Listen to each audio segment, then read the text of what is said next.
Hello everyone. This might actually be a second Ignite talk, so I've done this before. For those of you who haven't seen me talk before, I'm Michael Van Velden. I'm an 18-year-old programmer who enjoys talking about social issues. So today I'm talking about technical disability. The person who inspired me to do this talk is my little brother Dan. He's obviously physically disabled, and he's amazing, but tech has been a big part of our lives in order to make it easier for him. There are lots of different types of technical disability, but none of them really solve all the issues, mostly because there's such a wide range of disabilities and difficulties faced. So you've got a few examples. But obviously, some companies have started to get better. So Xbox recently announced this, which is a controller for disabled people where they can put in their own devices to play the game. Another good example of technology for disabled people is the eye gazer. It's amazing piece of technology that allows people to use computers and tablets with their eyes. There's actually been... Ladies and gentlemen, Delta Marche's third annual Makefest barbecue is now open on the cafe terrace. Burgers, veggie burgers and hot dogs are now being served. Thank you. What do we do in this situation? Just keep talking. Keep going. But now I'm behind by 2 slides. I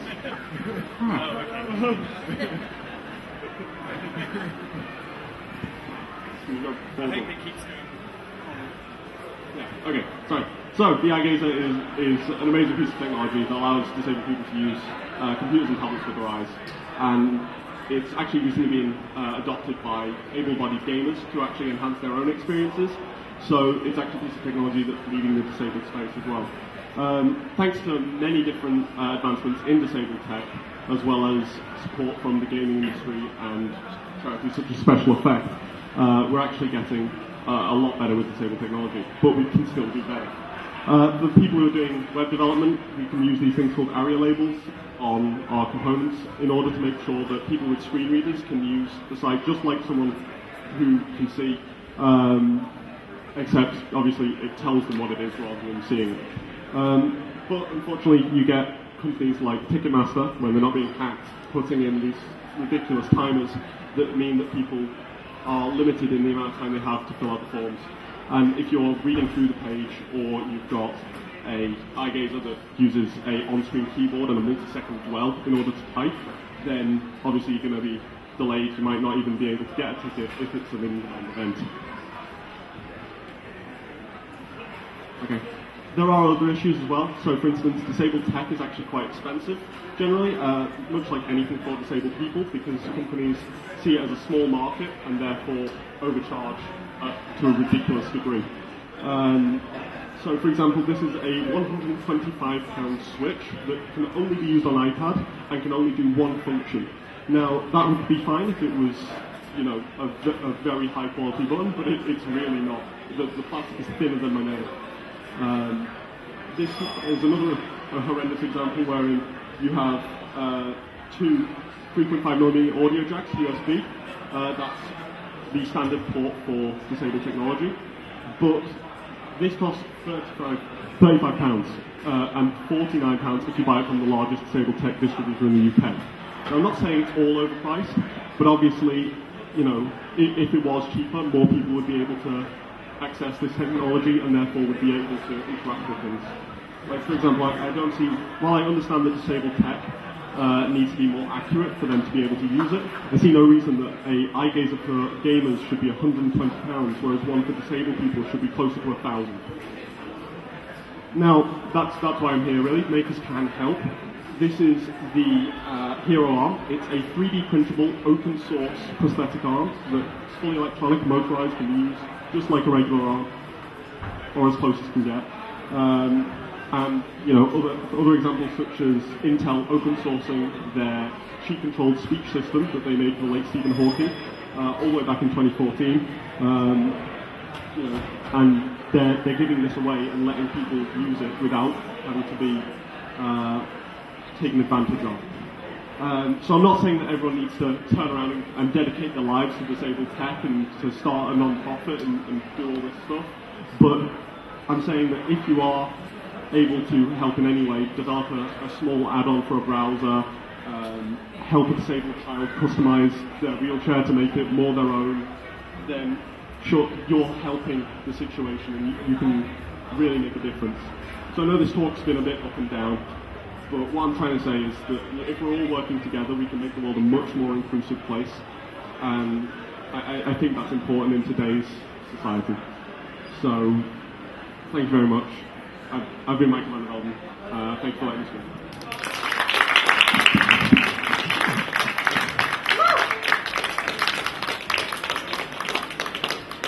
Thank you, Michael. That was fantastic. Keep in mind the questions you have for Michael and for Helen, who's speaking next, because we're going to have a panel session where you can ask some questions at the end. So the next talk is Helen from the Sandbox, who's going to talk about how to get more makers. I think, no? What are you going to think? Well, we'll see what you... I'm going to see what you're talking about.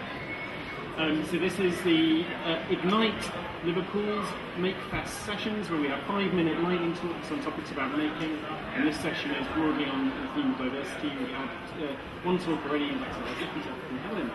So you ready? Yeah, and the slides move on automatically, which is why she looks so nervous. You'll be fine, I'm not.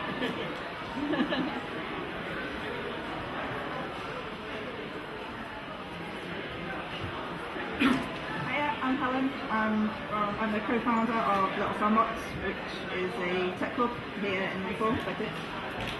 When we first started talking about kids tech, we were initially inspired by the skills shortage in the tech sector.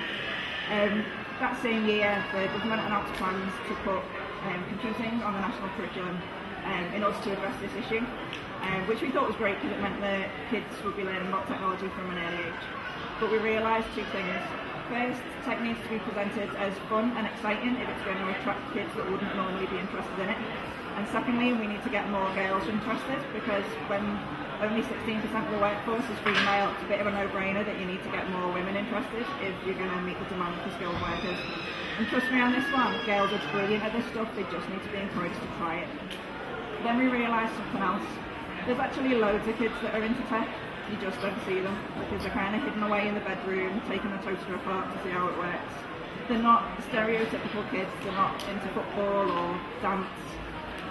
They kind of get labelled nerd or geek by kids who think that's an insult, which is ridiculous because we all know nerds are the coolest. And they can struggle sometimes in social situations because they don't always fit in. And when I was a kid, I didn't fit in either. I used to spend all my playtime on my own reading a book, and actually I realised in hindsight that was my choice, but I thought there was something wrong with me when I was a kid. I was one of the weird kids as a result, and I didn't want to be one of the weird kids. I didn't want to be the sort of nerdy, squatty, clever, boring kid. I wanted to be a fun, cool kid, so that then the fun, cool kids would stop picking on me. So I made a conscious decision to try and fit in. I stopped trying so hard in class. I started playing with all the other kids and pretended I was having fun when really I just wanted to slope off to a corner and read my book. And in hindsight, I wish I hadn't done that. I wish I'd stayed true to myself. I wish I'd embraced my intelligence and studied harder. And I wish that I'd realised that, relatively speaking, our school time is such a short period of our lives and there's so much more beyond it. So then I realised, actually, rather than trying to get all kids into technology, I wanted to work with the kids who already are, the kids that don't really fit in, that do struggle in social situations. And I wanted to create a space where they could find their people and learn that who they are is just fine. And I hope that the kids that we work with will be inspired, knowing that they're not alone, to stay true to themselves. The key thing, one of the things, that we've learned is that we're quite popular with autistic kids. And that's brilliant, I think, for the skills shortage, because there's a lot of documented traits like recognising patterns, photographic memory, requiring very specific information that makes autistic people likely to be well suited to careers in programming. But there's barriers there like social anxiety, a reluctance to work with others that might make it difficult for them to enter the workforce. We've got quite a few kids that come to us and their parents have expressed surprise at how quickly they settle in. when they come to the club. They engage with the activities, they engage with the staff, and they're making friends. So we're not just developing their tech skills, we're also developing their social skills as well. The key thing about Little Sandbox is that everyone's welcome. It is a space where kids can be themselves without fear of ridicule, and they all look out for each other. It's really nice. And parents have said that they can feel that when they first walk through the door. And I don't know exactly how we've achieved that, but I would guess that it's probably because both Chris and I know what it feels like to not fit in, and we've made it a priority to ensure that no kid that comes to us is made to feel like they don't belong. And the thing that gets me most about diversity, particularly in the tech sector nowadays, is that we're all connected through the internet, through social media. We can all hide who we really are through an avatar, through an online persona, and yet we're really quick to like people and believe things that we read on Facebook or anywhere on the internet without actually knowing anything about the person behind the profile. So why can't we do that in real life? Because if it doesn't matter their age, gender, race, sexuality, ability, or just if they're a massive nerd when they're hidden behind a computer, why should it affect our opinion in person? It shouldn't. That's how much it isn't.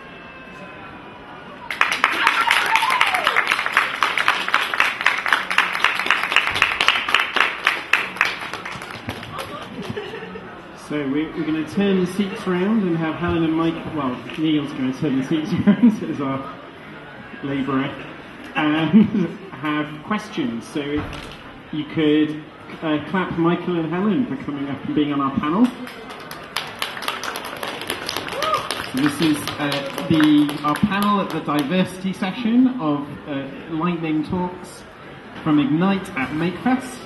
And if you've got questions about the excellent talks that Michael and Helen gave about disability and about getting skills shortage and getting more diverse people involved in tech. So I'm going to come over to you, so put your hand up. Way, you've got loads of questions. Helen, what ages do you take into an organisation? We start from the age of 6 right through to teens, and we also do sort of makerspace activities as well, so we start as early as adults, but mainly we focus on kids. And our main kind of, we're mostly popular with primary school age. Next question? I was wondering, Michael, about if you had any thoughts about virtual reality, because that seems like quite an ableist form of technology, given that it's like it requires you to like hold onto things and move around with a helmet on. So do you have any opinions about how that could be made more accessible?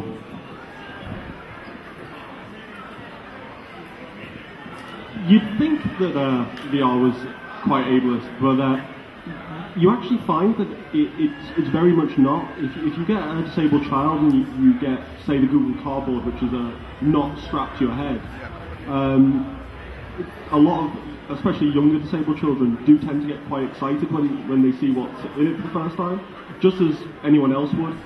And while I would agree that some things like the HTC Vive's like controllers aren't necessarily accessible, I think that's more how they're being used for that purpose rather than VR as a technology itself.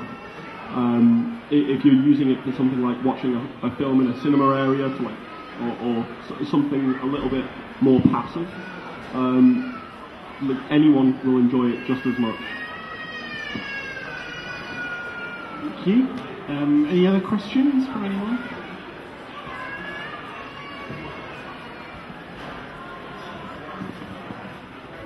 This one's for Michael. What could game developers do to kind of like make their games more accessible to disabled? Are you a game developer? Why, yes I am. Hi, I'm Charlie, a game developer.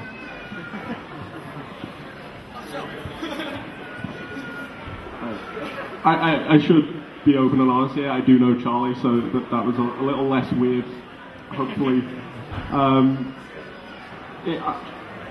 I'd say that if you're wanting to make tech, especially games, accessible to disabled people, then what you really want to do is you want to take a look at the controls of your game and see whether you can map them to something, some other disabled piece of tech.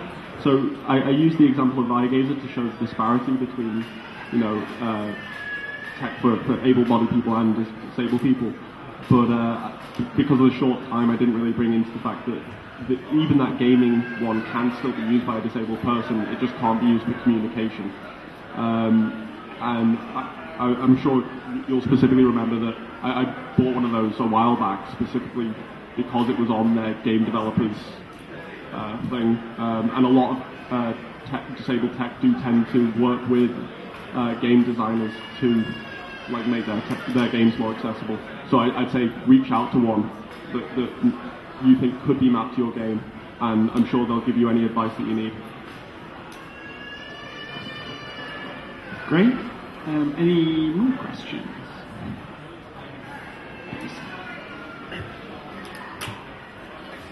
You introduce yourself. I'm Alan. A question for Michael. You mentioned that the cost of devices are, I think you gave the impression you thought they were outrageously expensive. Is this not because with a small market the developers have to recoup their development costs? And is there an alternative solution to charging the customer in that sort of scenario? Michael?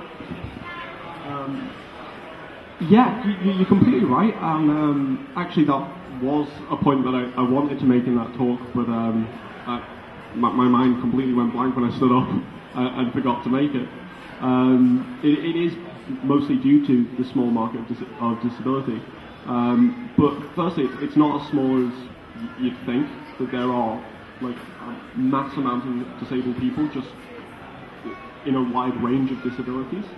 And also, what you tend to find is, I'm bringing up the iGazer again, both the disabled one and the gaming one are both manufactured by the same company.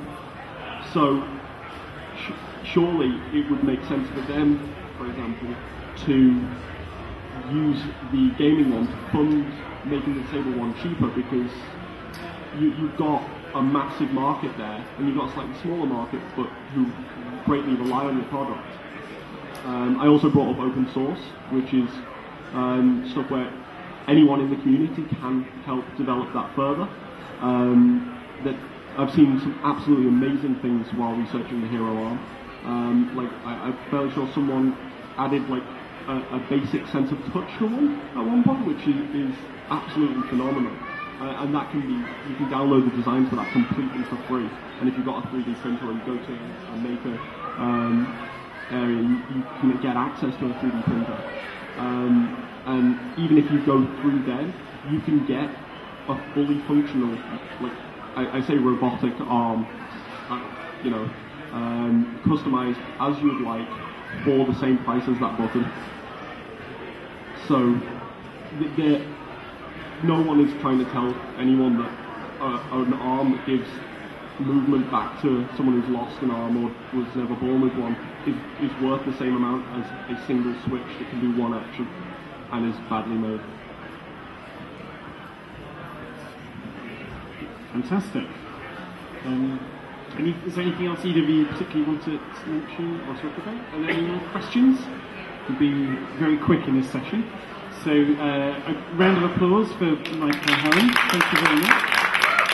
That was really interesting and detailed look into disability and getting more diversity in people who learn tech. Fantastic.